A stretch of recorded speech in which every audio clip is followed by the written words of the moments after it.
Hello YouTube, this is Dr. Ronald W. Satz, founder and chair of the International Society of Unified Science and president of TransPower Corporation, a commercial and custom software manufacturing and certified systems engineering company. I work as a theoretical physicist and as a systems and mechanical engineer. Today I have one topic for you, the fiction of dark matter. I've discussed this issue before, but I wanted to go into some more detail today. So here we go. Fritz Zwicky, well-known astronomer, and Vera Rubin, also a well-known astronomer, were responsible for the promulgation of the nonsense of dark matter.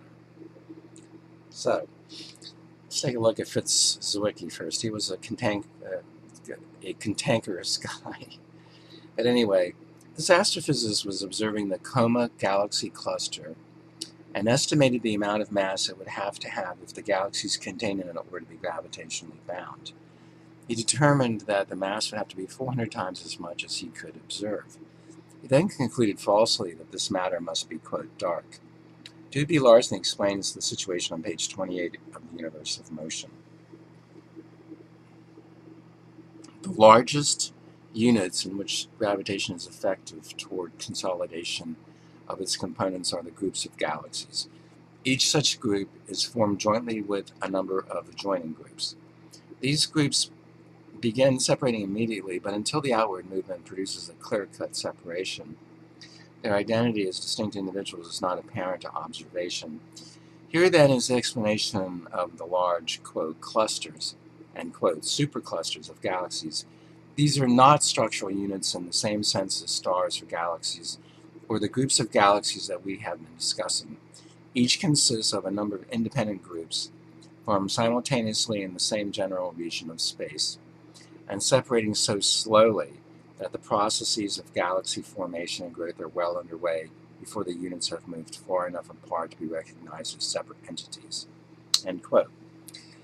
Therefore, the Coma galaxy cluster contains groups of galaxies which are slowly moving away from each other. There is no need for the hypothesis of dark matter. All right, number 2, Vera Rubin.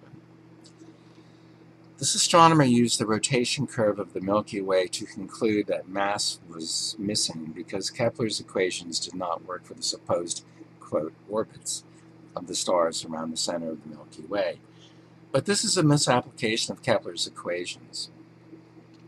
Dewey Larson explains the situation on pages 17 through 18 of The Universe of Motion. Quote, as already noted, the galactic aggregate has the general characteristics of a heterogeneous viscous liquid. A spiral structure in a rotating liquid is not unusual. On the contrary, a striated or laminar structure is almost always found in a rapidly moving heterogeneous fluid, whether the motion is rotational or translational. Objections have been raised to this explanation, generally known as the coffee cup hypothesis, on the ground that the spiral in a coffee cup is not an exact replica of the galactic spiral. But I must remember that the coffee cup lacks one force that plays an important part in the galactic situation, the gravitational attraction toward the center of the mass. If the experiment is performed in such a manner that a force simulating gravitation is introduced, as for example by replacing the coffee cup by a container that has an outlet at the bottom center, the resulting structure of the surface of the water is very similar to the galactic spiral. So again, the dark matter hypothesis is superfluous. The Milky Way and other galaxies are heterogeneous fluid structures. Kepler's laws do not apply. All right. Study the reciprocal system and prove it for yourself. For the simplest possible treatment of the reciprocal system, please obtain my work, The Unmysterious Universe, an introduction to Dewey Larson's new unified general theory.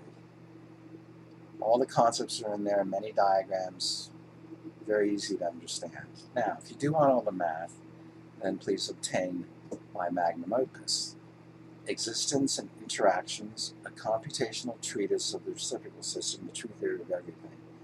This is a software ebook which contains 711 pages in the PDF file and 711 slides in the PowerPoint file. Thousands and thousands of equations are included, numerous diagrams, tables, everything. it'll keep you busy for months studying this work. Now, once you get through that, then you should be in good shape to utilize the two database modules I have. The Reciprocal System Microcosmos database and the Reciprocal System Macrocosmos database. The Microcosmos database calculates the properties of photons, subatoms, atoms, compounds, alloys. Even has properties of cosmic atoms. The Reciprocal System Macrocosmos database has all the astrophysical properties, the universe as a whole, galaxy clusters and groups, galaxies, star clusters, stars, planets, moons, minor bodies like asteroids and comets, nebulae, and voids. So all of the major topics of physical science have been covered by the work we've done on the reciprocal system. It totally supersedes every other theory out there. We also have an economic physics work,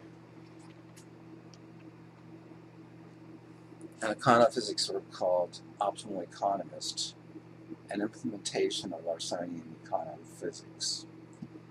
So everything is very complete, it covers both microeconomics and macroeconomics. So study the reciprocal system for yourself, and thanks, of course, for your attention.